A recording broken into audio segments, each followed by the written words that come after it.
அந்தகாரத்திலிருந்து ஆச்சரியமான ஒளிக்குள்ளே நம்மை வரவழைத்திருக்கிறார். இடத்த மாத்திட்டாருங்க. கண்ணை திறந்து பிரயோஜனம் கிடையாது. கண்ணை திறந்தா இன்னும் இருட்டாதான் இருக்குது, ஒன்றும் தெரியல. கண்ணை திறந்து இருட்டில இருந்து எங்க கொண்டு வந்திருக்காராம்? ஆச்சரியமான வெளிச்சத்துக்குள்ள. இது வேற விதமான வெளிச்சம், சாதாரண வெளிச்சம் இல்ல. இது ஒரு ஆவிக்குரிய வெளிச்சம். முன்பாய் பணிந்து பணங்கியே தொழுவோ, துதியின் கீதமிசைக்க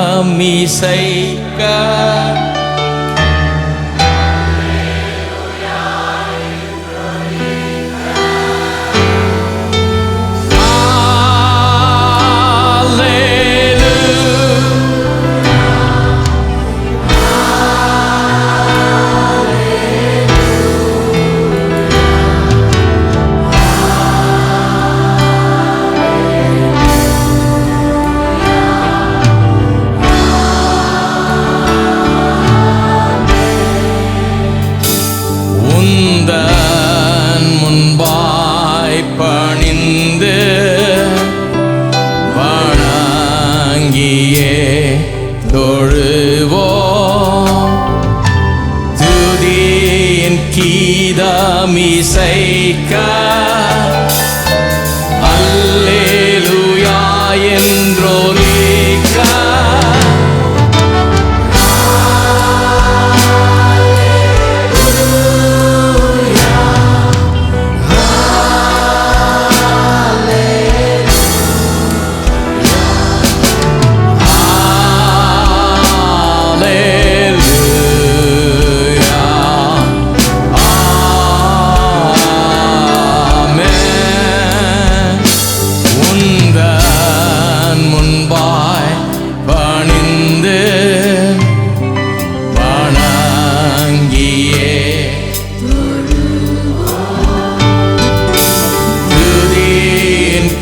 கீதமிசைக்க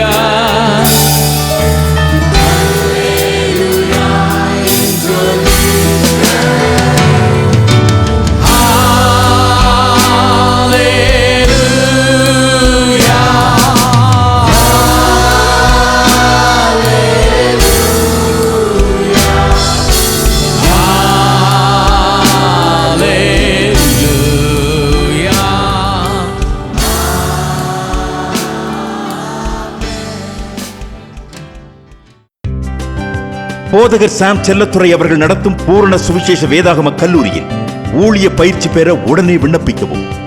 விண்ணப்ப படிவம் பெற பூரண சுவிசேஷ வேதாகம கல்லூரி, தபால் பெட்டி எண் 494, சென்னை 7 அல்லது கீழ்காணும் தொலைபேசி எண்களில் தொடர்பு கொள்ளவும்.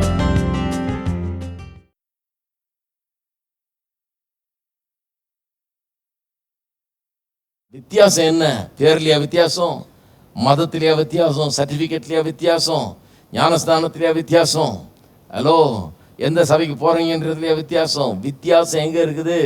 வித்தியாசம் உலகத்தான் இந்த கட்டளையை எந்த காரணத்தை கொண்டு நிறைவேற்றவே முடியாது, யாராலையும் முடியாது. நீங்களும் ஒரு அன்பு கூறுங்கன்றத யாராலையும் முடியாது, அன்பு கூறவே முடியாது. ஆனால் விசுவாசி இப்பொழுது அன்பு கூறக்கூடிய ஒரு புதிய சக்தியை அவன் பெற்றவனாயிருக்கிறான். இதான் வித்தியாசம். இதுதான் வித்தியாசம் பாருங்க. அப்ப இந்த பேக்ரவுண்டை சொல்லிட்டு அப்புறம் தான் கற்பனையே டீல் பண்றாரு. அவர் கற்பனைக்கு அப்புறம் தான் வருகிறாரு, இந்த பேக்ரவுண்டை கொடுத்துட்றாரு. அதுக்கப்புறம் தான் எப்படி ஒருத்தர் அன்பு கூறணுங்கிறத 9, 10, 11 ஆகிய 3 வசனங்கள்ல சொல்ல வர்றாரு. ஏன்னா இப்போ விசுவாசிகளுக்கு அதை போதிக்கலாம். ஏன்னா அவங்களுக்கு அந்த சக்தி இருக்குதே. அவர் அன்பு கூறுறது போல நாமும் அன்பு கூற முடியும். உலகத்தாருக்கு நான் போதிக்கல. இப்போ யாருக்கு போதிச்சுட்டு இருக்கேன்? சபைக்குள்ள போதித்து கொண்டிருக்கிறேன், விசுவாசிகளுக்கு போதித்து கொண்டிருக்கிறேன். அந்த சக்தியை நாம் பெற்றிருக்கிறோம். பாருங்க, நிறைய பேர் நம்பிக்கை வச்சுட்டு இருக்காங்க. உலக மகா யுத்தம் 1 நடக்கும்போது, 1க்கு முன்னாடி பாருங்க, நான் படிக்கிற காலத்தில் இதெல்லாம் ஒழுங்காக படிக்கல, உலக மகா யுத்தத்தெல்லாம். ஆனால் இப்போ ஒழுங்காக படிச்சுட்டு இருக்கிறேன். இப்போ சிலதெல்லாம் லேட் பிக்கப் பண்ணுவாங்களா தான். அப்போ நினச்சேன் இதெல்லாம் நம்மளுக்கு பிரயோஜனமே கிடையாது, உலக மகா யுத்தத்தை படித்து நம்ம படித்த என்னத்தை பண்ணுறதுன்னு. இப்போ அதை படித்து பார்க்குறேன். உலக மகா யுத்தம் வர்றதுக்கு முன்னாடி பாருங்க, இண்டஸ்ட்ரியலைசேஷன், ஈரா ஆஃப் இண்டஸ்ட்ரியலைசேஷன், அப்படியே தொழிற்சாலைகள் உருவாக ஆரம்பித்தது, டெக்னாலஜி எல்லாம் புதுசாக வர ஆரம்பிச்சது, புதிய புதிய கண்டுபிடிப்புகள் நிறைய வந்தது. உலகமே அதில் அப்படியே மகிழ்ந்து கிடந்தாங்க எல்லாம். ஆஹா, என்ன டெக்னாலஜி, இந்த ஃபேக்ட்ரி வந்துருச்சாக்கும், அந்த ஃபேக்ட்ரி வந்து இது பண்ணுறோமாக்கும், அது பண்ணுறோமாக்கும், ட்ரெயின் இருக்காக்கும், லைட் இருக்காக்கும், ஃபோன் இருக்காக்கும், அது இருக்காக்கும், இது இருக்காக்கும், அதை கண்டுபிடிச்சோமாக்கும், இதை கார் வந்துருச்சாக்கும், இது வந்து இன்னும் உலகமே பிரமாதம் ஆகிடும், பரலோகம் மாதிரி உலகம் ஆடி அவனும் சண்டை போட மாட்டான், இந்த மாதிரிலாம் நல்லா இருப்பான். கொஞ்ச நாளில் பார்த்தா யுத்தம், உலக மகா யுத்தம் நடந்துட்டு இருக்குது. சரி, அது ஓஞ்சுது. அப்போ எல்லாம் வாய மூடிட்டாங்க. இப்படி பேசின ஆளுங்கள்லாம் ஊர் பிரமாதம் ஆகிடும்னு சொல்லிட்டு இருந்த ஆளுங்கள்லாம் என்னென்ன வழங்கல அவளுக்கு பிரமாதம் ஆகிடும்னு நினச்சேன், எல்லாம் நல்லா ஆகிட்டு வரோன்னு நினச்சேன், இவ்வளோ கண்டுபிடிப்புகள் அதெல்லாம் நடந்துருக்குது, ஊர் நல்லா ஆகிட்டு இருக்குன்னு நினச்சோம். கடைசியில் பார்த்தா ஒருத்தர் சண்டை போட்டுக்கிறான்ல, கொண்டுக்கிறான்லன்னு பார்த்துல. சரின்னு பார்த்தா இன்னொரு 20 வருஷத்தில் பார்த்தீங்கன்னா இன்னொரு ரெண்டாவது உலக மகா யுத்தம் வந்துருச்சு. 2 உலக யுத்தத்துக்கும் என்ன வித்தியாசம்னா டெக்னாலஜி வித்தியாசம். அப்போ கொஞ்சம் பேரை மெதுவாக கொண்டாங்க. இப்போ 2ஆம் உலக மகா யுத்தத்தில் ரொம்ப வேகமாக இன்னும் கொஞ்சம் பேரை சீக்கிரமாக அடிச்சு தள்ள முடியுது. இப்போ நடக்கிற யுத்தம்லாம் பார்த்தீங்கன்னா ரொம்ப ஹைடெக் யுத்தங்கள். ஹைடெக் யுத்தம்னா இப்போ வந்து யார் துப்பாக்கி தூக்கிட்டு ரோட்டில் போயிட்டு இருக்கிறா சண்டை போட்டுக்கிட்டு, அதெல்லாம் ஒன்றும் கிடையாது. பாருங்கள், இப்போ எப்படின்னா மேலே பிளேனில் வந்து அடிச்சு தள்ளிட்டு போயிடுறான் பேசாமல். உங்கள் வீடு எங்கன்னு பார்த்து குறி போட்டு டப்புன்னு ஒன்று போட்டு போயிடுவாங்க, அவ்வளோதான். ஒன்றுமே தேவையில்லை. அந்த பிளேனில் கூட வர்றது இல்லையா. இப்போ அங்கே ஊரில் இருந்துக்கிட்டே 2000 மைலுக்கு அனுப்புகிறானா மிசைலில். அனுப்பிச்சு எந்த ஊர் அடிக்கணும், எந்த பாயிண்ட் அடிக்கணும்னு கரெக்டாக டார்கெட் பண்ணி அடிக்கக்கூடிய அந்த அளவுக்கு டெக்னாலஜி வளர்ந்து இன்றைக்கு கிடக்கிறது. அதனால் டெக்னாலஜிலாம் வளர்ந்துருச்சு, அறிவு பெருகிருச்சு, ரொம்ப பிரமாதமாக நம்ம முன்னேறிட்டு வரோம். ஆகவே எல்லாம் பிரமாதமாயிடும், உலகமே பிரமாதமாயிடும்னு நினைக்கிறது வந்து தவறு. அதில் நம்பிக்கை வச்சுருந்தீங்கன்னா ஏமாந்துருவீங்க. பிரமாதமாக போகிறது இல்லை. ஒரே ஒரு வழியில் தான் உலகம் பிரமாதமாக போகிறது. இயேசு வரப்போகிறார். புதிய வானம் புதிய பூமி உண்டாக போகிறது. பரலோகத்தை இந்த பூலோகத்தில் உணர்ந்து இறக்க போகிறார். அதிலே நாம் நித்தியமாக வாழப் போகிறோம். அதை நம்பி தான் நான் இருக்கிறேன். நீங்கள் எப்படி இதெல்லாம் போக போக நல்லா ஆகிடும்? அப்படி கிடையாது. உங்களுடைய ராஜ்யம் வருவதாக அப்படின்னு சொல்லிட்டு தான் ஏன் ஜெபம். நீர் வார ஆண்டவரே, இல்லைன்னா இன்னும் போட்டு குழப்பிடுவாங்க, சொதப்பிடுவாங்க, என்னென்னமோ பண்ணிடுவாங்க. வாழ்க்கை இன்னும் ரொம்ப கஷ்டமாகும். இங்கே நீர் வாரம், சீக்கிரம் வாரம். நீர் வந்தால் தான் விடுதலை, அவர் வந்தால் தான் புது வாழ்வு, அவர் வந்தால் தான் ஒரு புது யுகம் உண்டாக முடியும். இதுதான் வேத வசனம் போதிக்கிறது. பாருங்க, மனுஷனுடைய நிலை அப்படிப்பட்டது. இதை வந்து சபையில் வந்தால் தான் கேட்க முடியும். அங்கே இயேசு ஒரு மனுஷனை ரட்சிக்காவிட்டால், அவனை மாற்றாவிட்டால், பழையவைகளெல்லாம் ஒழிந்து போயின எல்லாம் புதிதான என்ற விதத்தில் ஒரு மனுஷன் மாற்றப்படாவிட்டால் அவன் என்ன நிலையில் இருக்கிறான்? அன்பு கூறக்கூடிய முடியாத நிலையில் அவன் இருக்கிறாங்கிறது தான் உண்மை. ஆகவே யுத்தம் நிற்க போகிறதில்லை. யுத்தத்தின் மேலே யுத்தம் நடந்துக்கிட்டு தான் இருக்கும். சண்டை மேலே சண்டை வந்துக்கிட்டு தான் இருக்கும். இந்த கலவரங்கள் இதெல்லாம் தீராது, ஓயாது தான் இருக்கும். எப்பவும் இருந்துக்கிட்டே தான் இருக்கும். ஏன்னா இப்படி சொல்கிறாருன்னு நினைக்காதீங்க. அது அப்படி தான், அதுதான் உண்மை. இந்த உலகம் அப்படிப்பட்ட ஒரு உலகமாக இருக்கிறது. இதுதான் உலகம். அந்த உலகத்தில் தான் நாம் இருக்கிறோம். ஆனால் நம்ம வீடு எப்படி இருக்கும், நம்ம வாழ்க்கை எப்படி இருக்கும், நம்முடைய மனம் எப்படி இருக்கும், நாம் எப்படி இருக்க போகிறோம் அப்படின்றத நான் சொல்கிறேன். நம்ம வீட்டில் யுத்தத்தை தடுத்து நிறுத்திடலாம். ஏன்னா நம்மால் அன்பு கூற முடியும். ஹலோ, இருக்கீங்களா? அந்த யுத்தம் துப்பாக்கி பீரங்கி மிசைலெல்லாம் காட்டல. வீட்டில் சில நேரத்தில் பெரிய பெரிய மிசைல்லாம் வச்சுருக்கிறாங்க. வீட்டில் டெக்னாலஜியே தேவையில்லை. இங்கேருந்து அம்மா ஃபோன் எடுத்து 4 வார்த்தை பேசினா அவன் 10,000 மைலுக்கு அப்பாற்பட்ட தூரத்தில் இருந்துக்கிட்டு கண்ணீர் விடுவான். அவன் இந்த மிசைல் இங்கே விட்ட மாத்திரத்தில் அந்த செகண்டே அங்கே தாக்குது. வார்த்தையில் வர்ற மிசைல், உலகத்தை உண்டாக்குன வார்த்தை பாருங்க, அவ்வளோ பவர்ஃபுல். சொன்னால் அப்படியே ஆகும். இங்கே பேச அங்கே வெடிக்குது. இருக்கிறீங்களா? நிறைய பேர் தெரிஞ்ச மாதிரி இப்போ நல்லா தெரியும் நமக்கு எப்படின்னு. பல வீடுகளில் டெய்லி வெடிச்சிட்டு இருக்குது பாம்பு. டமால் டிமின் தினந்தோறும் வெடிச்சிட்டு இருக்குது. கலவரம் நடந்துகிட்டு இருக்குது, யுத்தம் நடந்துகிட்டு இருக்குது, யுத்த களமா இருக்கிறது. அநேகர் அதில் அழிகிறார்கள், வாழ்க்கை வீணாகிறது. எத்தனையோ பேர் பாருங்க, திருமணம் பண்ணி எல்லாம் பண்ணி அதனாலேயே ஒன்றும் இல்லாமல் போய் கெட்டு சண்டை சச்சரவு விவாகரத்து, அது இதுன்னு போய் வாழ்க்கை சீரழிந்து எப்படி போகிறது பாருங்க. அந்த யுத்தத்தை தடுத்து நிறுத்த முடியும். நான் பிரசங்கம் பண்ணிட்டு இருக்கிறேன். அந்த யுத்தத்தை எப்படி தடுத்து நிறுத்துறது? நான் சொல்லுகிறேன், நீ உன்னில் அன்பு கூறுவது போல பிறனையும் அன்பு கூறுவாயாக என்கிற கட்டளையை யாரும் கை கொள்ள முடியாது. நீங்க மறுபடியும் பிறந்தவர்களாக இருந்தால், புது சிருஷ்டிப்புகளாக இருப்பீர்கள் என்றால், கிறிஸ்துவுக்குள்ளே இருப்பீர்கள் என்றால், அதை கை கொள்ளக்கூடிய ஆற்றல் உங்களுக்கு இருக்கிறது. ஆகவே நான் சொல்லுகிறேன், உங்க வீடு நிம்மதியா இருக்க முடியும். உங்களுடைய திருமண வாழ்க்கையில் ஏற்பட்டிருக்கிற புயல்களை போக்க முடியும், சண்டைகளை தீர்க்க முடியும், அந்த போராட்டங்களை அகற்ற முடியும், சமாதானத்தை கொண்டு வர முடியும், நிம்மதியை கொண்டு வர முடியும், சந்தோஷத்தை குடும்பத்தில் கொண்டு வர முடியும். இது சாத்தியம். இதைத்தான் வேத வசனம் போதிக்குது. அப்ப இதை கவனிப்போம். இப்பதான் 9, 10 வசனம் 11 வசனத்துல தான் அந்த உன்னில் அன்பு கூறுவது போல பிறனை அன்பு கூறுவாய் என்ற கற்பனையை எலாபரேட்டா சொல்றாரு, ரொம்ப விளக்கமா சொல்றாரு. இங்க வெறும் கற்பனையை கொடுக்கல, அந்த கற்பனையினுடைய முழுவதையும் இங்க சொல்றாரு. வாசிக்கிறேன் பாருங்க. ஒளியில் இருக்கிறேன் என்று சொல்லியும் 9, தன் சகோதரனை பாய்க்கிறவன் இதுவரைக்கும் இருளிலே இருக்கிறான். தன் சகோதரனிடத்தில் அன்பு கூறுகிறவன் ஒளியிலே நிலை கொண்டிருக்கிறான், அவனிடத்தில் இடரல் ஒன்றுமில்லை. தன் சகோதரனை பாய்க்கிறவன் இருளிலே இருந்து இருளிலே நடக்கிறான்.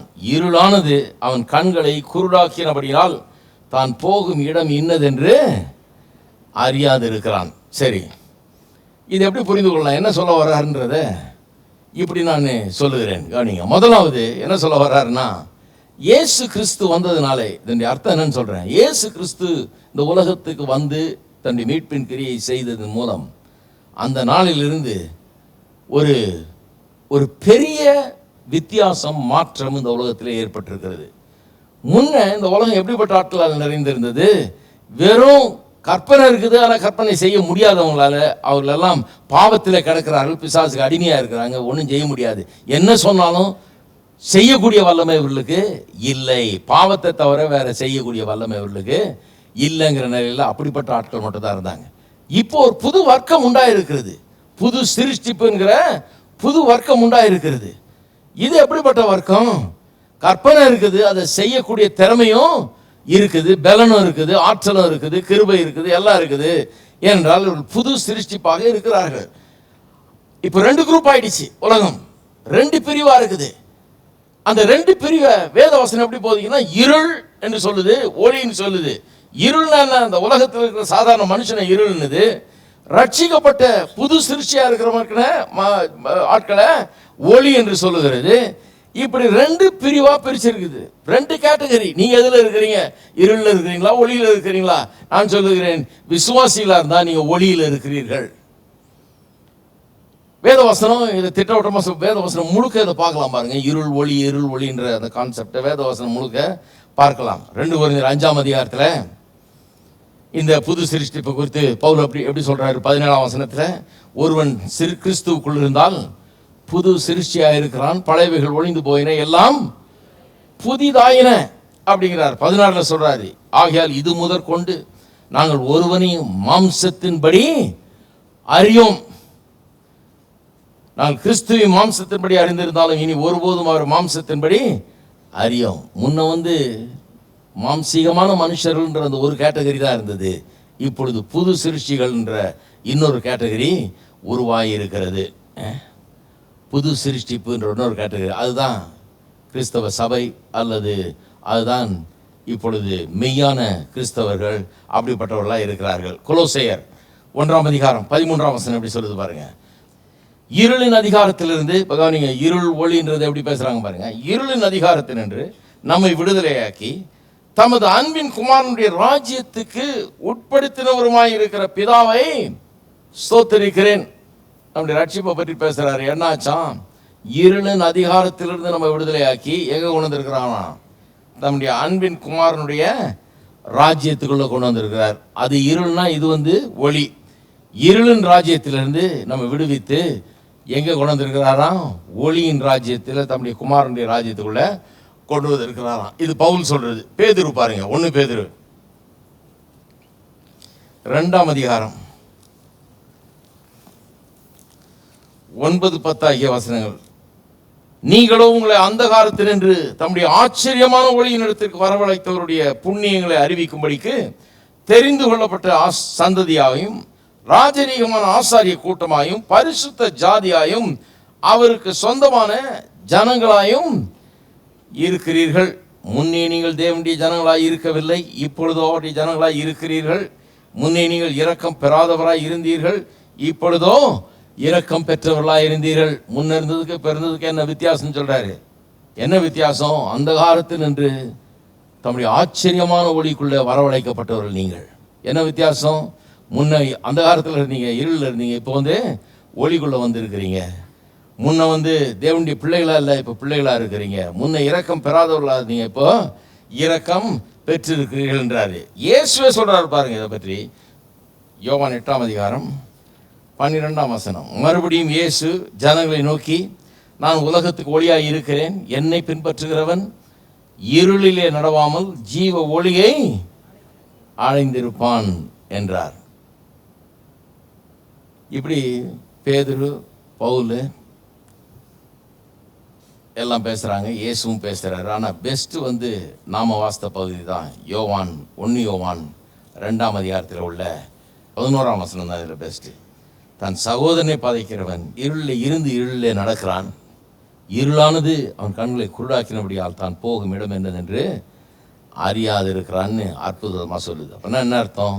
அவிசுவாசியினுடைய பிரச்சனை என்ன? நல்லா கவனிங்க. இந்த வசனத்தின் அர்த்தம் என்ன? சகோதரனை பதைக்கிறவன் இருளில் இருந்து இருளில் நடக்கிறான், அவன் கண்கள் குருடாக்கப்பட்டபடியால் தான் போகும் இடம் என்னதென்று அறியாது இருக்கிறான். அப்ப ரட்சிக்கப்படாத ஒருவன் அவிசுவாசி, அவனுடைய நிலை என்ன சொல்றாரு? அவன் இருளில் இருக்கிறான். இருளில் இருக்கிறான்றது ஒரு பிரச்சனை, ஆனா அவன் கண்ணு வேற குருடா ஆக்கப்பட்டிருக்கிறது. நல்லா யோசித்து பாருங்க. கும் இருட்டா இருக்குது, ஒன்றும் பார்க்க முடியல, ஆனா ஆளுக்கும் கண்ணு தெரியல. எவ்வளவு பெரிய பிரச்சனை பாருங்க. இப்படி இருந்ததுன்னா என்ன ஆகுறது? இவன் கண்ணை திறந்து பிரயோஜனம் கிடையாது. இவன் கண்ணை திறந்தாலும் அங்கே வெளிச்சம் இல்லையே. இவன் கண்ணு திறந்துருக்கலாம், ஆனா கும் இருட்டில் இருக்கிறதுனால இவனுக்கு ஒன்றும் தெரிய போறது கிடையாது. அவிசுவாசியை எப்படி வர்ணிக்கிறார் பாருங்க.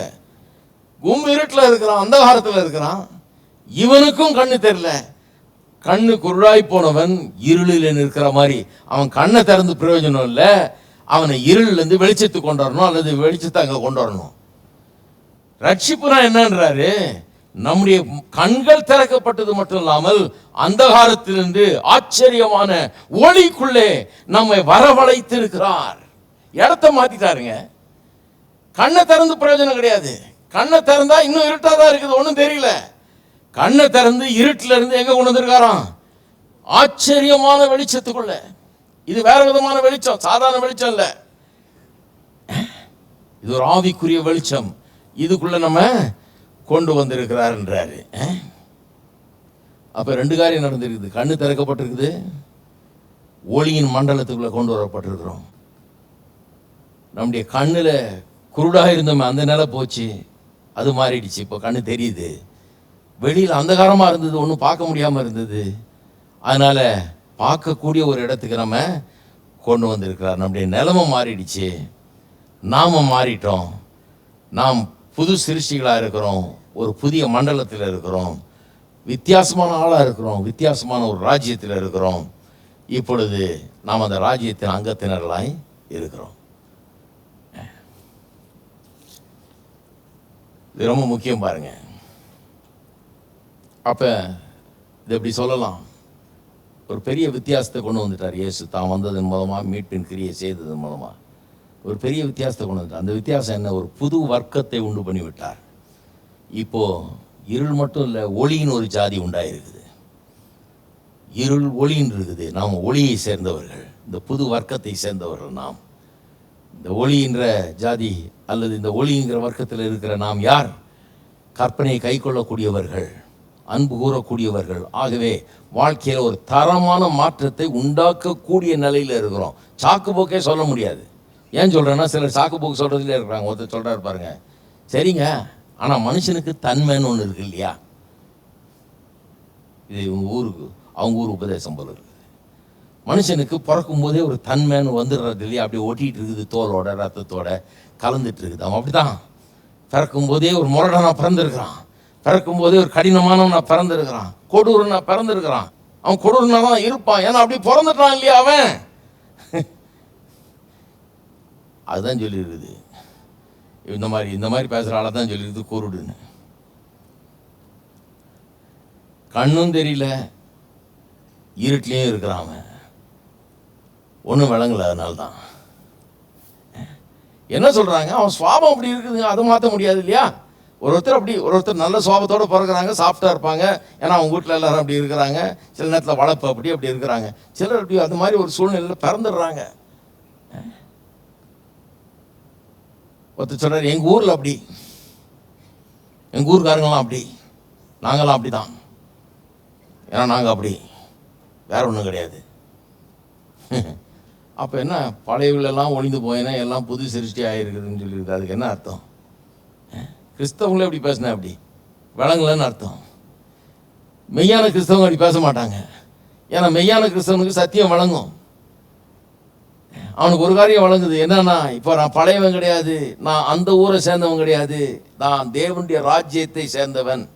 நீங்கள் இங்கே எந்த ஊராக இருந்தால் என்ன, அதை பற்றி பேசி பிரயோஜனம் கிடையாது. நான் இந்த ஊர், அதனால் நாங்கள்லாம் இப்படி தான் அப்படின்னு சொல்லி அதை விடணும். முதல்ல அதை விட்டுட்டு, நான் தேவனுடைய ராஜ்யத்தை சேர்ந்தவன், இருளிலிருந்து அந்தகாரத்திலிருந்து ஆச்சரியமான ஒளிக்கு வந்திருக்கிற ஒருவன். நாம் எல்லாரும் அந்த இனத்தை சேர்ந்தவர்கள், அந்த வர்க்கத்தை சேர்ந்தவர்கள், அந்த குடும்பத்தை சேர்ந்தவர்கள், அந்த ராஜ்யத்தின் அங்கத்தினர்கள் நாமெல்லாம்.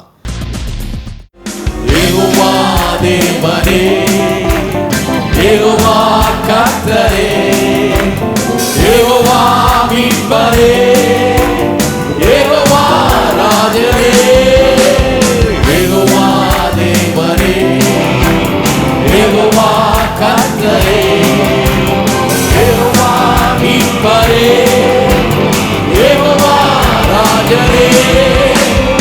எல்ரோயி, எல்ரோயி, என்னை காண்பவரே, எல்ரோயி, எல்ரோயி, என்னை காண்பவரே, எல்ரோயி, எல்ரோயி, என்னை காண்பவரே, எல்ரோயி, எல்ரோயி, என்னை காண்பவரே. யெகோவா தேவனே, யெகோவா கர்த்தரே, யெகோவா மீட்பரே, யெகோவா ராஜரே, யெகோவா தேவனே, யெகோவா